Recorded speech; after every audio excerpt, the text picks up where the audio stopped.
I've just been for a walk. It's so cold. It's unbelievably cold outside. But on the way, I was sort of chuntering away and thinking, I've got to say something, so I'm going to. And about the elephant, or the what is it? The bewigged elephant in the room, or almost out of the room. Thank God. But Mr. Trump, I'm not American, so in a way, do I have any right to say anything? Maybe not. But what I'm worried about is the overall impression it has on our understanding of the dignity of power, the dignity of the office, the dignity of the institution, and the increasing importance of personalities and media bites. So what I think is so fascinating last night is because the personality of Donald Trump is so enormous, that completely eclipsed the far more important story, in a way, which is going on in Hong Kong, where people are being arrested for legitimately criticizing the Chinese Communist Party. This is a horror that is ongoing, and it's not attracting media attention because Donald Trump is such a forceful power. Let's look at the other thing. Finally, we get the White House staff, or members of the White House staff, who are resigning en masse.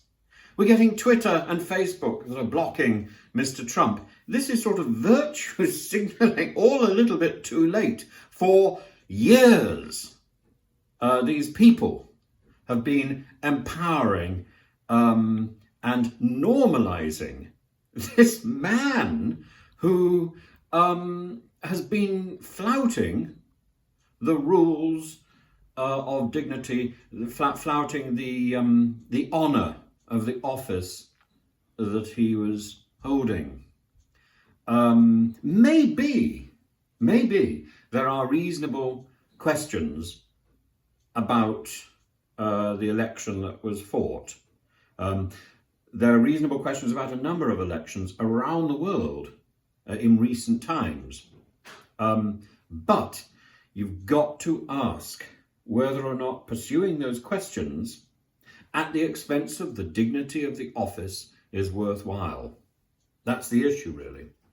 And the media has got to ask how much it is prepared to be a slave to those who will command attention, to those who, oh my goodness, what is Donald Trump? Donald Trump is a reality TV star. I don't know quite how I can talk, but Donald Trump, what has Donald Trump actually got to offer the world?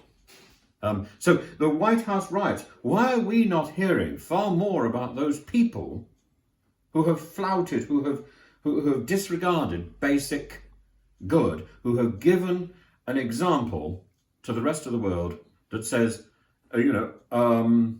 this moral West, where is your moral compass? We have none. We're thinking of people like Richard Barnett, Tim Jonnet, the Baked Alaska man, Nick Ox and the Proud Boys. These are all personalities, influencers. Jake Agnelli, the fellow posing in the with the horns. These are people, personality over content, influence over fact and reason. This is, as we know, the age of conspiracy theories, the age of anarchy. Well, we don't want it to be that. We can still pull ourselves back from this cliff. We are looking over the cliff at what the world could be like. And I find the vision that we saw last night in Washington deeply, deeply frightening. There are, we can see parallels maybe in the UK. We need to make sure the cronyism is pulled back. We need to make sure that the jobs are not given by our government to their friends, or not not seen to be. Because in the end, this is about, the Americans have the most brilliant word, which is optics. It's not about what is right, necessarily, or about what is wrong, but how something is perceived. And we can go back to a sort of older philosophy about perception. Perception is reality, particularly in the modern world, where media is immediate. And it's how you are portrayed on the media, not whether the thing is true. And what we're seeing is something very, very worrying. We're seeing anarchy in action endorsed by a sitting president. Because even if he condemns, even if he tells people to go home, but we still don't concede the election victory, he's late. And he's allowing death. Bad enough to see riots on Capitol Hill, worse to recognise that these riots led to 4 deaths. I hope this isn't a sign of a greater movement of contempt for our institutions of power. But as I say, I think we're looking over a cliff edge. I think this is bigger than what is happening in America.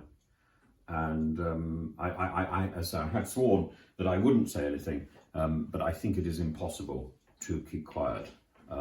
So there you go, my tuppence halfpenny worth of views on last night, and I just hope people, particularly in Britain, pay attention and take this as a warning, because where America has gone, we don't want to follow. So do leave your comments. I'd be really interested. I know many people would disapprove of what I'm saying, or some people probably will want to add their own their own ideas as well. Please go ahead and do so. If we can provoke some sort of debate, and